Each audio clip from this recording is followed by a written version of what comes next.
Maithili express की शानदार प्रस्तुति।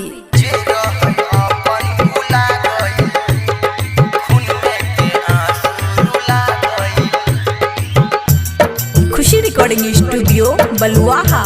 टूट गइल दिल भइल दुनिया वीरान, जियो के मन अब न करे भगवान।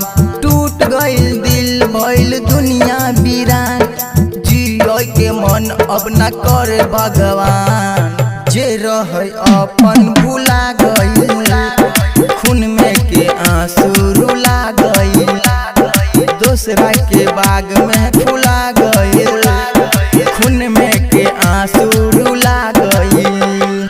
टूट गइल दिल भइल दुनिया वीरान, जियो के मन अब न करे भगवान।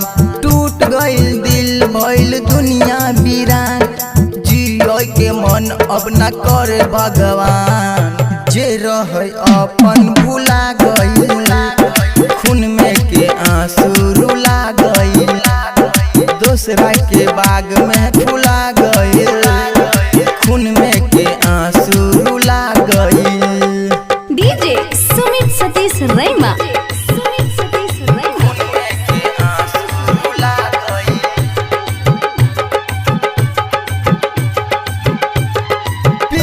शराब बिस्की रम हो तबो न गम हो के काम हो,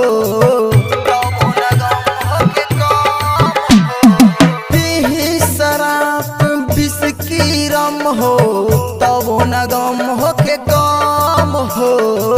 याद ओ बेवफा के आ जाला हो, दिल के बेचैनी बढ़ा जाला हो।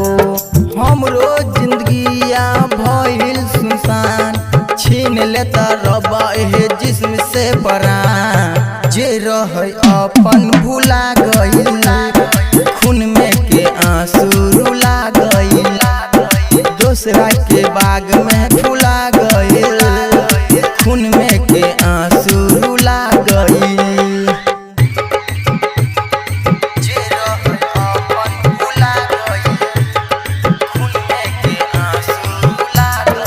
खुशी रिकॉर्डिंग स्टूडियो बलुआहा।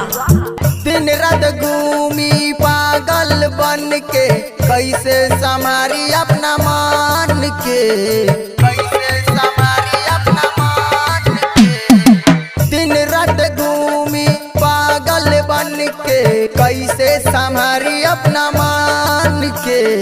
तन्हा अकेला हम जी के का करो, गम के आग में कबले घुट के जरो। जान बन के मारल के हुसीना में बान, खत्म भइल धर्मेंद्र हमरो अरमान। जे रहे अपन भुला गइल, खून में के आंसू रुला गइल, दूसरा के बाग में फुला गइल, खून में के आंसू रुला गइल। खुशी रिकॉर्डिंग स्टूडियो बलुआहा।